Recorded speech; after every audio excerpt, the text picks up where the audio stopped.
Hello dear student, I am Sharda Prasad, Assistant Professor from Mechanical Department, Bharati College of Engineering and Technology, Subject Estimating and Costing, Branch Mechanical Diploma 6 Sem, Topic Numerical on Estimation in Foundry Shop। चित्र में दिखाए गए 2000 cast iron पुली की कीमत ज्ञात कीजिए। यदि pattern ग्राहक द्वारा लाया जाता है और कास्टिंग के बाद मशीनिंग किया जाता है। डाटा निम्नलिखित है। मेटल की कीमत 0.75 रुपीज़ पर केजी। प्रत्येक श्रमिक द्वारा बनाए गए प्रतिदिन मोल्ड की संख्या 20। गलाई चार्ज 20% मेटल की कीमत का। मशीन अलाउंस प्रत्येक तरफ 2 mm। प्रत्येक मोल्डर का वेतन 6 रुपये प्रतिदिन। ढलवा लोहे का घनत्व 7.2 ग्राम पर घन सेंटीमीटर। ओवरहेड चार्ज मेटल की कीमत का 25%।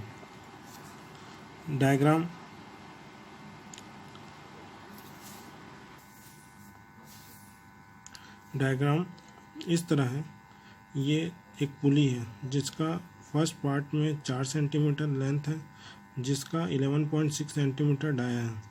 सेकंड पार्ट का 8.6 डाया है और 4 सेंटीमीटर लेंथ है। सेकंड का है 4 सेंटीमीटर लेंथ है, 5.6 सेंटीमीटर डाया और अंदर हॉलो पार्ट है जो डैश डैश है, उसका डाया है 3.4 सेंटीमीटर।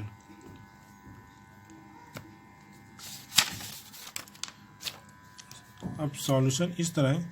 मशीनिंग अलाउंस के बाद ढलाई का साइज दिखाया गया, यानी साइज को चेंज किया गया। क्वेश्चन में हमको मशीनिंग अलाउंस दिया हुआ था 2 mm दिया गया था प्रत्येक तरफ से। तो देखते हैं डायग्राम में। सबसे पहले जो हमारा 11.6 था वो कितना हो गया 12 सेंटीमीटर। 8.6 था वो 9 सेंटीमीटर हो गया और जो 5.6 था वो कितना हो गया 6 सेंटीमीटर और जो 3.4 था वो 3 हो गया और नीचे कितना था हमारा 4.4 सेंटीमीटर आ गया, जो पहले 4 था फिर 4 सेंटीमीटर और 4 है। अब आगे चलते हैं। सबसे पहले वॉल्यूम ऑफ पार्ट ए निकालेंगे। ए पार्ट का वॉल्यूम, तो ए पार्ट का वॉल्यूम है π/4 d² इंटू एल। तो यहाँ पे d हमारा कितना है 12 सेंटीमीटर और लेंथ कितना है 4.4। इसको सॉल्व करेंगे तो कितना आएगा 158.4 पाई सेंटीमीटर की पावर क्यूब। पार्ट बी निकालेंगे सेम उसी तरह। डायग्राम में देखते हैं π/4 डाया कितना है हमारा 9 का स्क्वायर इंटू 4 कितना है इसका लेंथ है। तो इसको सॉल्व करने के बाद आएगा 81 pi centimetre cube. Volume of part C π/4 into 6 square into 4 36 pi centimetre cube आएगा। वैल्यू फाइंड करें, क्योंकि पार्ट सी का लेंथ दिया हुआ है 6 डाया है और 4 सेंटीमीटर उसका लेंथ है। आगे चलते हैं।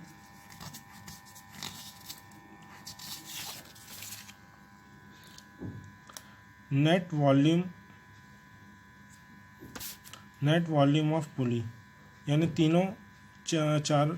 तीन पार्ट हो चुका था और चौथा पार्ट हम निकालेंगे इसमें। चौथा part volume of hole D मतलब ये डैश डैश वाला।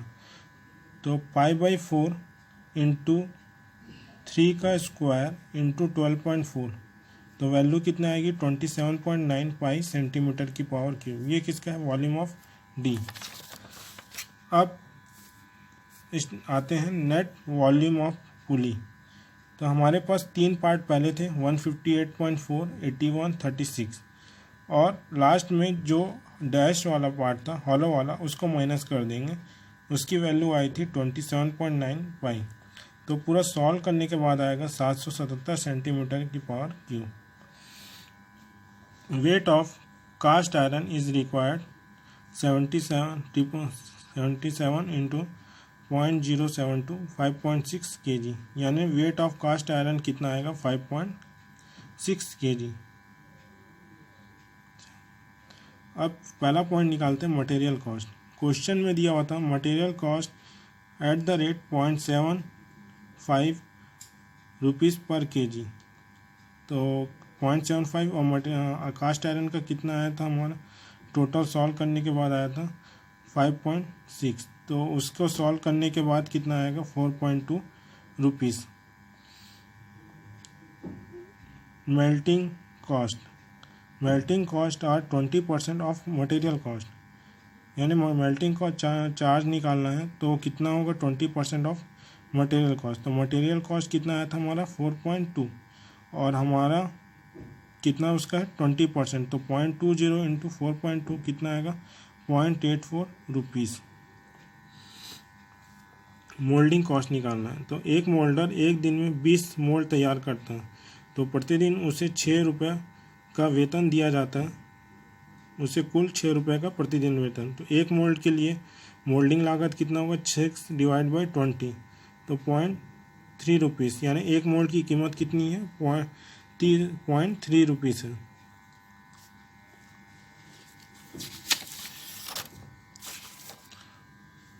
अब आते हैं overhead charges is 25% of material cost. तो 0.25 इंटू 4.2 1.05 रुपीज़। ढलाई की कुल कीमत पदार्थ लागत प्लस गलाई लागत मोल्डिंग लागत प्लस ओवरहेड चार्ज। तो 4.2 0.84 0.3 1.05 कितना आएगा, पूरा चारों को जोड़ने के बाद आएगा 39 रुपीज़। और 2000 ढलाइयों की लागत, तो 2000 इंटू 6.39, तो इसकी वैल्यू आएगी 12,780 रुपये। तो 2000 ढलाई लागत की कीमत है 12,700 रुपये। तो हमको ये क्वेश्चन बनाने से पहले डायग्राम में को समझना पड़ेगा और डायग्राम में जो अलाउंस दिया रहेगा उस अलाउंस को हमको चेंजेस करना पड़ेगा, तब उसके बाद ही हम ये क्वेश्चन बना सकेंगे। Thank you.